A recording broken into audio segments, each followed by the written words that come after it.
JP, you're a Grand National winning owner. How does that feel? It's nice to be the defending champion, or have the defending champion. You know, it was a great thrill last year, and you know, in my experiences racing, I don't believe I've had any better days. And such is the man that you are, JP. Obviously, a great day for you, but for the people surrounding you as well. John Joe, of course, never won the race as a jockey. AP McCoy was desperate to win. Everything came together on the day. Yeah, and the yard, you know, the lads that look after him and the lasses, and give everybody a great buzz up in Jackdaws, just as much as I did, and I'm sure just as much as John Joe or AP. So everybody was on a high. It's hard to imagine you wandering around the ring Aintree Grand National Day lumping on, but of your entries this time around, is Don't Push It as the reigning champion the best? You know, it's great to have him back, and he's in good health. I believe he runs on Friday, so John Joe is trying to peak him for the day. So who knows, you know, to win it once was wonderful, you know, and it's great to have him back there, hopefully fit him well to run again. John Joe, you're a Grand National winning trainer. Just let's go back to April 2010. How did it feel? Oh, it was a magical moment, really. It was a fantastic day, you know. It was just a thrill of a lifetime, you know. The horse really enjoyed it. AP gave him a fantastic ride, and for JP and Noreen and the family, it was just a magical day, really, and it was brilliant for all the staff. I mean, it was a real high. And Phil Smith's put you up £5 to you got 11 stone 10 this time around. With a horse like Don't Push It though, it's probably almost what kind of mood he's in rather than the weight, isn't it? Yeah, exactly, Matt. He's a big fine horse, really, and he can carry the weight. He's a class horse, really. But as you say, it's all down to if we can get him back there in the same mood as we did last year.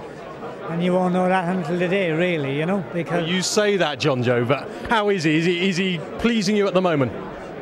Yeah, he is. Yeah, he is pleasing us at the moment. He's in great old form, but we were very hopeful last year until we went to Cheltenham, and he ran no race at Cheltenham, and we couldn't really find anything wrong with him. We took blood tests and all sorts with him, and we didn't do anything different with him at home, and Alan rides him and knows him better than anybody, and he just turned up on the day and he just switched on, and he absolutely loved it, you know. So I just hope to God he'll do the same this year, you know. John Joe smiling away, even though the drinks were on him there. But these are JP's, well, potential runners and AP's potential rides in the race. Of course, Don't Push It, last year's winner, the Welsh national winner, Synchronise. A new horse over from France who apparently ran out the first time he schooled, can't buy time. He's been on the deck a couple of times. So, well, it's going to be an interesting one. Of course, Ruby Walsh could be on any number of horses, Willie Mullins's, and also Paul Nicholls, who has 10 runners in the race. Two specifically been trained for the race, two totally different horses really. It was Niche Market, who's obviously ran really well in the Hennessy Gold Cup, had a breathing operation since then, and you know, he's won an Irish National. He's the one that we're really aiming for the race. And Ornace, funnily enough, has got a nice weight down there at 10.4. It's been off for 2.5 years. Had a nice little run round in a Hunter Chase the other day. Needed it badly in a lot of ways. I'm going to try and give him another run. 10.4 is quite a nice weight for him. Niche Market, very interesting. I mean, he had a 11.4 in 2010. He's now got 10.13 in 2011. So with what you're saying, he's sounding quite positive. Yeah, I'm never one for thinking 3 or 4 or 5 pound makes too much difference around here, really. And it's much more condensed, limited handicap now. And more than anything, you need a lot of luck and running and jumping, and the horse in good form. Hence, we've tried to get him there, you know, hopefully improve him a bit with his breathing. And, you know, it's been his target ever since he came to me in the autumn, really. We're not expecting the weights to change much, of course, because Don't Push It is at the top of them. But with Neptune Collonges, is Neptune Collonges likely to run? Again, I haven't really looked at it, but someone just said to me he's on an £8 lower mark than he normally would be, on 160. So we're just giving him a bit of a chance, and it was always going to end up with close to the top weight. He always carries that sort of weight anyway. So I suppose it's a possibility. I need to sit down with John and, you know, have a chat after Cheltenham and see. But I've always felt that he could be a great sort for a national. And the problem is he's been too good and too successful to ever imagine he'd get a lightweight. But you know, he's the sort of horse I thought the race would suit him. You're a champion trainer who's won Gold Cups. You've come pretty close in the National with Royal Leclerc, and of course Ad Hoc was going well when just crashing out of contention close home. To win the John Smith's Grand National, what would that mean to Paul Nicholls? That'd be great. Obviously, you know, it's a fantastic race. We all want to win the race. I mean, our record has been dire, really. It's just one of those races that hasn't really worked out for us. But you know, it's good fun trying, and you know, obviously, we'd love to win the race. Paul Nicholls then looking for his first success in the race, but a trainer who's won the race on 2 occasions is Nigel Twiston-Davies. Of course, he's won it with Earth Summit and Jim Calotti riding Binderee as well. He's got any number of entries in the race, and Matt caught up with him as well. What's the best of Twiston-Davies, do you think, in 2011? Well, I'm going on the 2 at the moment, which is Hello Bud, who's proved it round there, and you know he couldn't have done better than he did last time.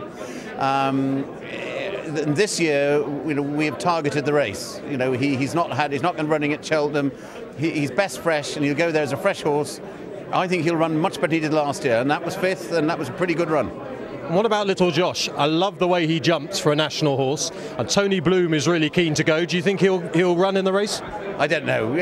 We'll see. At the moment, he looks more of a 2.5 miler. They say that's what you need, Nigel, although Earth Summit and Binderee would rather put the end to that theory. Yeah, I think that theory is run its course, really. Those are the days of Gay Trip and things like that. But no, we'll see how we are and have a go then. So Hello Bud would be your number 1 hope.